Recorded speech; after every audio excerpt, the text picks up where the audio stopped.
Live from Boston, Massachusetts, it's theCUBE. Covering IBM Chief Data Officer Strategy Summit.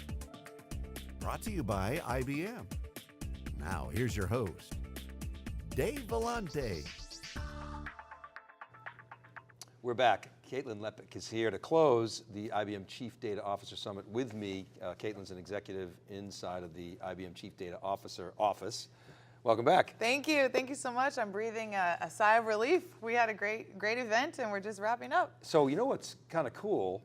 I don't know if it's a CUBE first or not. I'm sure it isn't because we've done women in tech shows before, but every single guest segment we had today involved at least one woman.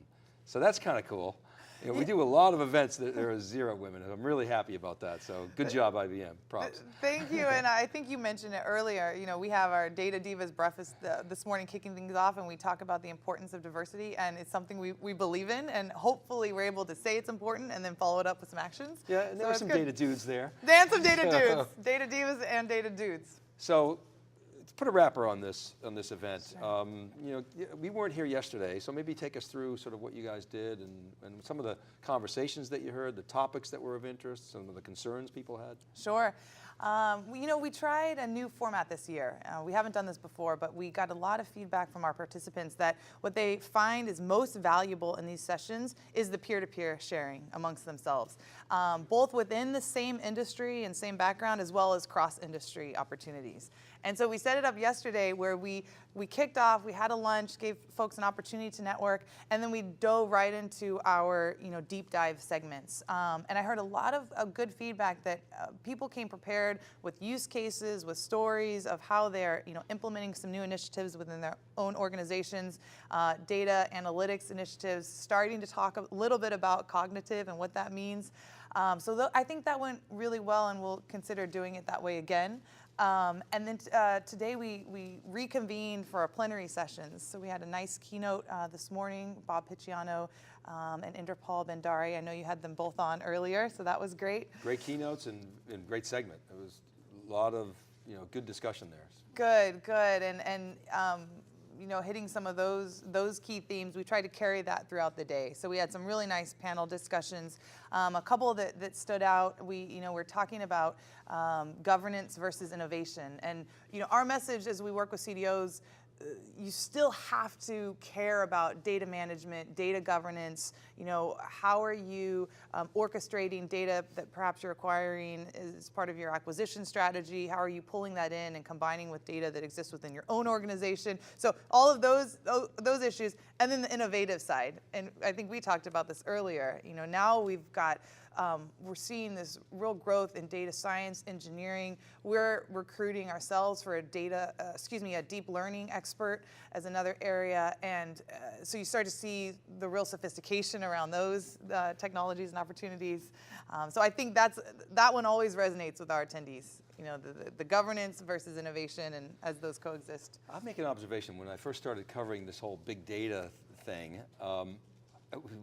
some of us made the observation we're further away from a single version of the truth than ever. Right. And the problem with pre this big data movement is the version of the truth that we had was too narrow. Yeah. It wasn't doing enough for us. And to your point, this notion of governance and bringing together some kind of data architecture gives us hope that we can actually innovate on top of this data and have a single version of the truth that meets our business needs. Absolutely. Right? And so there's a data quality aspect of this, and this has kind of been the holy grail of this field for a long time. Absolutely. How can we create value beyond just risk avoidance? Absolutely. How can we bring, and data quality is part of that answer, and then cognitive is of course the other piece that obviously IBM is pushing hard. So sounds like there was a lot of discussion around that. There was, and I think there's a recognition amongst leading CDOs. I mean, we had some of the absolute, the experts in this space here with us the last 2 days, which was great. And there's this recognition that there's a progression path from the data analytics, the governance, the trust in that data through to cognitive. And it's been really interesting to see that evolve. And yet we always go back to, do you have an enterprise-wide view across your organization to answer some critical business questions. And can you trust in that single version of the truth or not? And we have, I think there were some really good conversations about how do you validate the quality of your data? How are you able to answer the key questions you need to answer? And then, I work for Inderpal, our global chief data office, and Inderpal's vision is how do you then start to transform to cognition and infuse cognition throughout your business processes? So that's been a really fun, I think, vision forward as we look ahead. Well, a big part of this too, Caitlin, is access to data. Bob had his slide with all these different roles, new personas, which is something else I want to pick your brain about.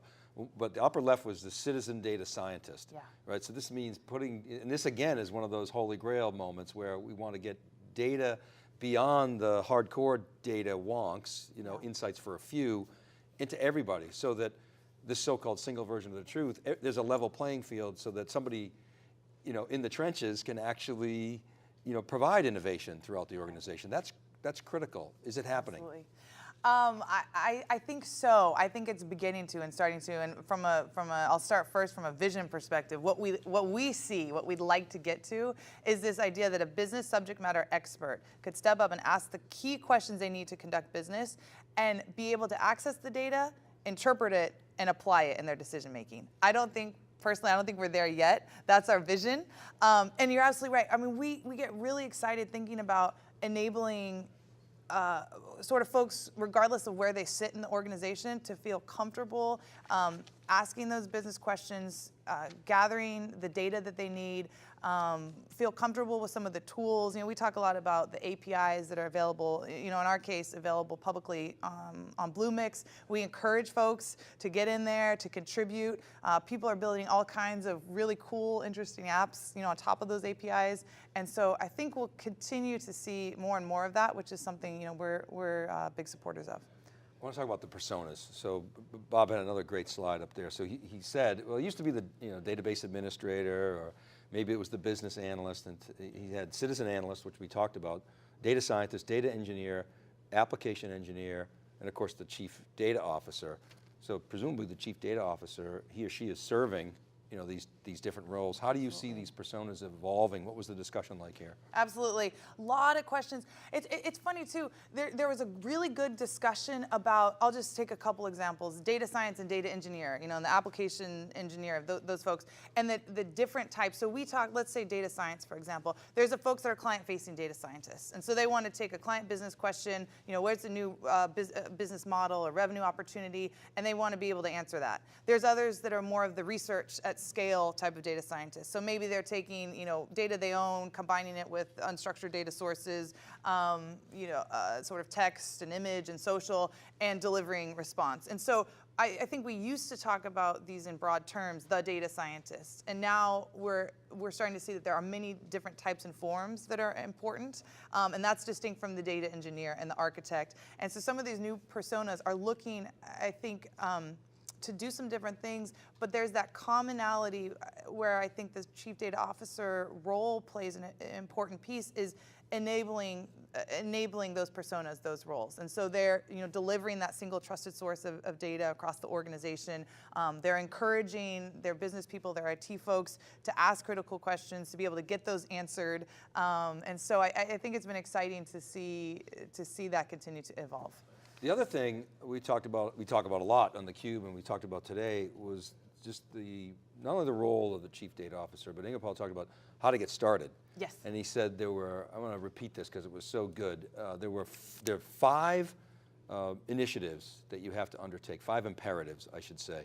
3 are sequential, 2 have to go in parallel. The first one was architecting a data strategy. The second was identifying your data sources. Third was making those data sources trusted. And then 4th and 5th, which are parallel, was partnering with the line of business, and then what I call HRPD, the human resource planning and development aspects of this. Oh, I like that. Which have to HRPD. Start early. Yes, that's something that was drilled into my head years ago.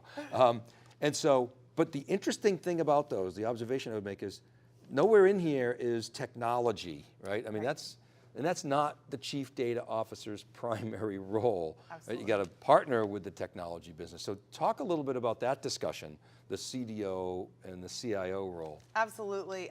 One of the first soon after Interpol came on board, one of the first interviews we conducted was how we work in partnership with the CIO's office and the role there. And so it's a critical partnership. It's also really interesting because I think a lot of times people look at the existing technology and dictate what sort of platform we can build or what we can do. And Interpol, I think, has brought a vision that has certainly infiltrated our organization. That's, let's not start from what technology we have. Let's start from what opportunity we're chasing down. And in our case, you know, for us internally, we've heard it all day, we're looking at that move to cognitive business. So what do we need? What tools and technologies do we need to get there? And so it's flipped the question a bit. And it's really interesting. It's brought us all up, and as we've met with many of our CDO counterparts and peers over the last 8 months, and as we meet with them and we drill into that question, how is your company going to make money? Does your data strategy get you there? And then you figure out what tools and technologies do I want to tap into, and oftentimes it's, you know, a whole mix of those. That's a key point, and it's a nuance that I didn't focus on. I want to emphasize it. The data strategy piece is understanding how your organization makes money. It's not how we're going to monetize the data. Absolutely. And I think that was a big mistake that a lot of people made early on is, how can I sell this data? No, it's how can you utilize that data to support the activities of your lines of business. It's a critical nuance, and I will tell you, in some of our early CDO summits, our conversation centered around how are you going to make money with the data you have? And then it evolved to how are you going to make money with the data you have and perhaps some of the external data sources that are starting to come in. You know, are you going to be able to monetize your Twitter, your weather, your social data? But you're right. Interpol's vision, I think our vision, and as we're talking to CDOs, there's a different way of looking at it. And instead, it's what's the monetization strategy of your company? How's your company, not how is it going to make money with this data, how is it going to make money? What products does it sell? You know, what's its strategy? And then design your data strategy to drive that forward and enable it. And that's an exciting new way of thinking about it that I certainly hadn't thought of before and hadn't seen a lot of conversation before. And so that's been a pretty significant shift for us. That's kind of said, follow the money and the data should follow that flow. Yes. as opposed to saying, okay, how can we package this and sell it? Not that you can't. In a lot of industries, you can do that. There's a lot of marketplaces going on and some exciting things there. But for a lot of organizations, it's really hard to figure out a monetization strategy. You already have one. Right. Is the point. right. Enhance that. Okay. Right. Anything else that you want to highlight that came out of this event? Challenges that people are trying to overcome? Any other fun facts that you want to share? I have to say one thing that I really feel good about is that there was a concern that as we push the envelope and start talking about deep learning and machine learning and some of the artificial and augmented intelligence, that we would exclude some CDOs or other data leaders that may say, we're just not there yet as an organization. Sounds great, a little bit too far off. And I hope, and what I've heard feedback from attendees is we've designed sessions that are inclusive of everyone regardless of where they are on the journey. So there's some folks that are really focused on that data management, information governance, and that's critical, and that's important.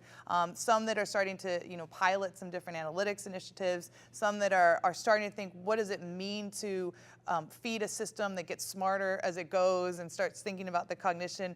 So I feel good that we've designed a program, and hopefully we're designing a community that's inclusive, regardless of where folks are on the spectrum. And that's a goal of mine and of ours, is that we continue, to do that, and as we partner with CDOs moving forward. Well, and we're seeing this role evolve beyond just regulated industries. So that's good to see. IBM has taken a leadership there. We don't have much time, or else I'd really love to go into that inside the IBM. Maybe next time, maybe at World of Watson, we can do that. See you in October. Kind of the evolution of IBM CDO office. But what's next for this summit? You're talking about something in the spring next year, maybe? Or yes. maybe tell us more about that. We'd like to hit both coasts. So we tend to really like to do our spring event in San Francisco. So early heads up, most likely will be in April of this year. I live in Palo Alto, so I'm always excited when we bring folks out to the West Coast, and there's so much talent located there in the Bay Area. We do a lot of work sourcing talent with startups and other companies, which is great. So look for us in April at that summit. I mentioned it earlier, we do a lot of other events. We do some quarterly CDO roundtables, which is really nice, and have CDOs join us. And then we've heard it all day, but looking forward to October and World of Watson in Vegas. New name, extending that whole, IBM never really used the term big data, but what IBM did was brilliant. It took its cognitive business, its analytics business, and recreated sort of the vision of what everybody used to call big data, many still do, really driving the cognitive era, kind of created that term, creating that business, certainly within the enterprise. So that's really exciting. Yes. And it's really the first conference that we've been at anyway, that Ginny's speaking at. So yes, that sort of underscores the importance of the event. And it's a great event. I think it's IBM's top event. Interconnect's really strong too, but World of Watson's really cool. And we're going to get Ginny on the queue, right? Absolutely. The request is in. Okay. So Ginny, like I say, if you're watching, we're like, you go on CNBC a lot. We're like CNBC was in the early days. We're the future. That's right. Please join us. Well, Caitlin, thanks very much for coming on theCUBE. It was great to see you. Pleasure. Wonderful having you. All right, thanks for watching, everybody. This is a wrap. This was IBM CDO Summit in Boston. Stay tuned next week, Big Data Week in New York City. We'll be live there. We got another event going on with IBM. I talked about the NVIDIA event on Monday. 4 days of theCUBE next week in NYC. Thanks for watching, everybody. We'll see you next time.